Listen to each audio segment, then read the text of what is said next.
President, the minority floor leader wishes to interpolate. I move to recognize Senator Alan Peter Cayetano. Senator Alan Cayetano is recognized. Good evening. Would the sponsor yield to a few questions, please? Yes, Your Honor. I'm just allowing myself time to sit down as I'm already been standing up for the last 10 hours. Thank you, and good evening to our DND family. It's ironic, Your Honor, because my questions will focus on the soldiers' welfare. So I have to think about your welfare also because you've been standing the whole day. Well, first of all, my condolences to the members of the military who, passed away this year. And every year when a tragedy happens, we always call them bayani. But I wonder how the families of the soldiers who died last year, 2, 3, 4 years ago are doing now. And I'd like to focus my questions on that and try to help generate a program that would actually help them. Your Honor, when it comes to the pay of the military, we have no choice but to follow the salary standardization law. I think the answer there will be in the affirmative. But what about the benefits, Your Honor? Are there some benefits that can be done through executive order or through regulations rather than through a law? Well, whatever those benefits are, which would require budgetary allocation, they must be presented as part of the budget of the DND.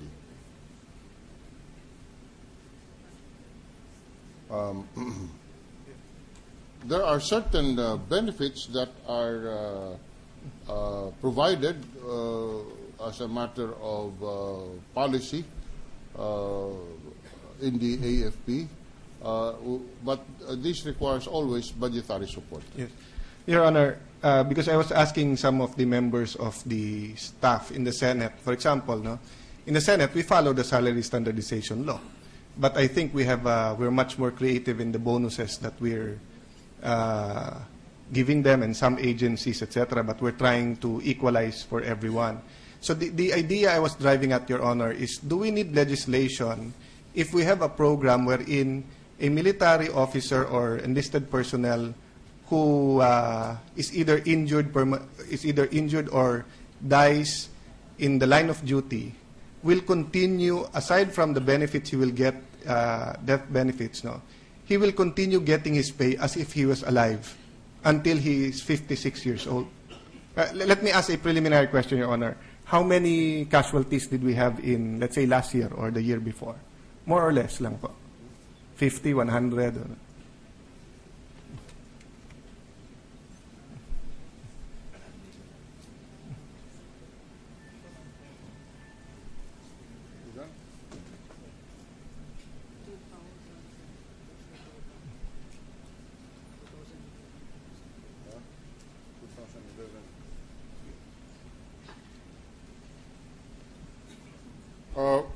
Killed in action for 2010, 100.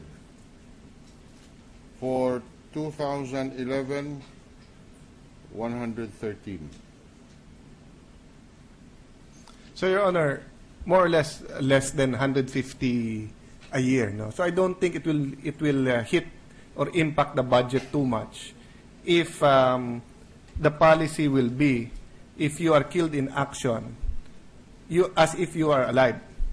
And even the years when you're supposed to be promoted, so that the family continues to get the pay of that officer or enlisted men. Kasi tatawagin natin silang bayani, and then nawalan na nga ang pamilya ng mahal sa buhay, tapos mawawalan pa sila. So, I do know, Your Honor, that there are benefits, there are foundations, etc. I'm just saying that the officers who are here today would testify that kahit anong mangyari, mahirapan na yung pamilya. Yung ang buhay yung officer o enlisted personnel, hirap na nga yung pamilya. Yung pang nawala yung nanay o tatay na miyembro ng militar. The survivor, the spouse would have a survivorship pension, which is equivalent to 50% of the base pay and 50% of the longevity pay. My point precisely, Your Honor. We call them bayani, pero they're only getting half of what they should be getting kung buhay yung kanilang asawa. At kaya nga namatay yung asawa nila, binigay yung buhay nila sa kanilang sa bansa. So I'm saying, since we're only talking about 100, 150 families here, can the military establishment, the DND, study the possibility of giving them the full amount? No? Kasi bayani sila eh. We will do that, Your Honor. Okay. Next, Your Honor, the retirement age of the military is still at 56. 56, Your Honor. Mandatory retirement. And if life begins at 40, they are only retiring at 16 years old. Meaning, Your Honor, right now, people who are 65, 75, 80 are so productive. And the problem is the government invests so much in them, yet after 56, they don't have a choice but to retire. I learned that in the United States, there are several programs of integrating military men into civilian life to make it easier for them. For example, a study in the United States is that the best elementary school teachers are actually enlisted men. So there are a lot of enlisted men who, towards the last 2-3 years of their, what's the correct term, tour of duty or during their incumbency in the military, they undergo programs already, and there's already an agreement, whether it's with the Department of Education or, for example, for the engineering brigade.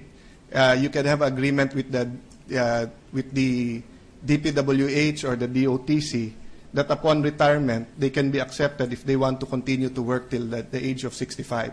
I'm just expressing, Your Honor, that I think batang-bata pa yung 56, and I think we can do more to be able to help our military men to continue working if they want to do so after the age of 56. Yes, that is always a continuing study. And there are a lot of factors that we have to consider. It's not as simple as raising the retirement age, because that also has an effect on the career pattern of the junior officers who are looking forward to taking over the leadership of the armed forces once those reaching 56 retires. But this is a continuing study. We are conscious of the need for a review of all the systems. And all I can say at this point is we are considering all factors in reviewing this 56-year-old retirement age. I appreciate that, Your Honor, and that's why I wasn't asking about the increase in or to extend the tour or to move the retirement age to 60 or 65, because I know there are policy implications. But the reason I asked this here today, because I've been making this proposal since I was a congressman. I don't know if I started saying some of this in 2001, 2004. And of course, there's been a lot of changes in leadership of the military. But I was watching CNN or one of these, maybe Fox TV, a few months ago, and there's this new program in the U.S. military. It's called Helmets to Hard Hats. And it's actually done by a private foundation rather than the military itself. The concept was this, that after the first Iraq War, when the military men got home, there was a recession. So instead of treating them like heroes, nawalan pa sila ng trabaho, tapos naghihirap pa yung kanilang pamilya. So some foundations took it upon themselves to train them in the construction industry, and then kausapin yung mga developer na total, ito yung mga nag-risk ng buhay nila. Kasi usually ngayon, pag nilapit sila, for security din. No? But hindi naman lahat pwedeng pumasok dahil limited din yung pwede sa security. So my point, Your Honor, is bringing it up here today is I'm hoping that the leadership of the DND and the AFP would spend this year, no, and next year in our budget hearings would be able to report to us that they have a couple of programs, no, of some of them may be government to government, as I mentioned. Maybe your engineers can be, when they retire, can be adopted or can be integrated into the DPWH, or your doctors, nurses, and dentists can continue their career in the DOH, no? So anyway, Your Honor, these are just some proposals that I'd like to bring up. Your Honor, may I ask if this year is there a budget for recreational facilities in our camps, in our military camps? There are 5 golf courses in the military camps. Those are existing, Your Honor, if I'm not mistaken. No? Yes. And usually these are for the officers. And there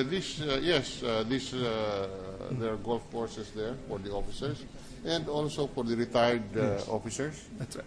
I bring this up, Your Honor, because if you remember, when Camp John Hay was still under the Americans, you have a bowling alley, you'd have a, you'd have a mini golf course, you'd have 2-3 chapels of different religions. Basically, ang mga pamilya ng US military gusto na sa loob ng kampo rather than umalis ng kampo.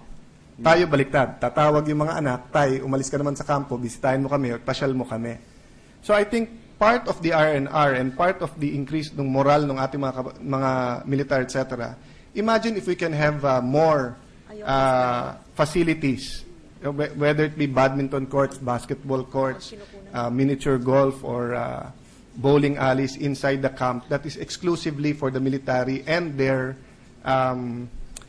families. No, I don't know if I should propose that we put that budget in or they can find it within their budget. I'm just saying that a few years ago there was this report on TV that the military was building something in Boracay, and the slant of the news was bakit sa Boracay. I felt the opposite.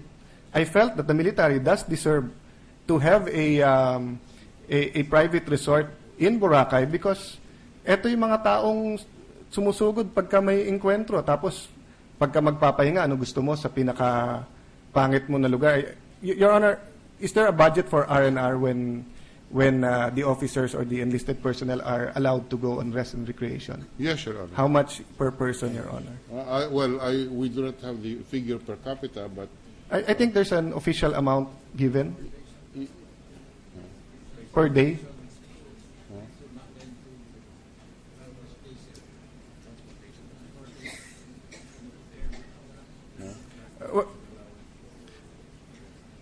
There is a transportation allowance for R&R. Okay.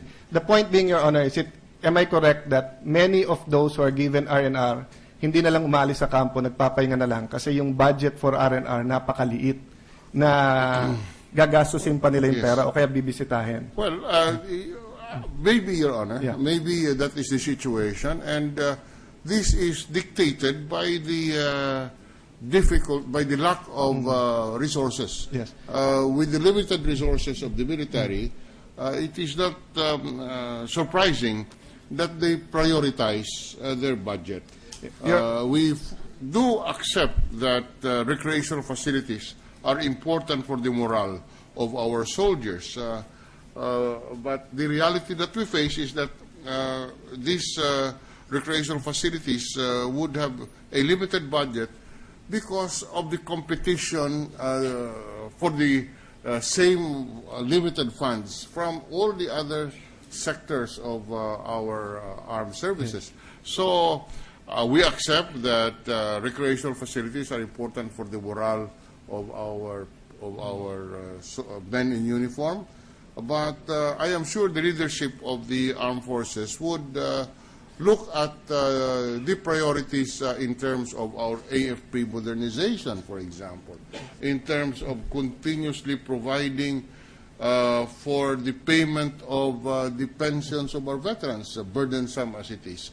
So if we, maybe in the future, when we have more fiscal space in the budget of the AFP, we can really aspire for the ideal, including recreational facilities, which will come up to the standard of that is needed for our men in uniform. Your Honor, I don't disagree that maliit ang fiscal space, kulang ang budget and everything. But that's the point I was driving at. If we have 100,000 members of the AFP, if we give them just 1,000 for R&R, pan Jollibee o McDonald's lang yun eh. But 1,000 times 100,000 is 100 million. Or if you give them 5,000, that's 500 million. if you build the recreational facilities inside the camps, not only do they save their transportation allowance, not only is it more convenient, but you will hit two birds with one stone. And I don't have the studies right now, but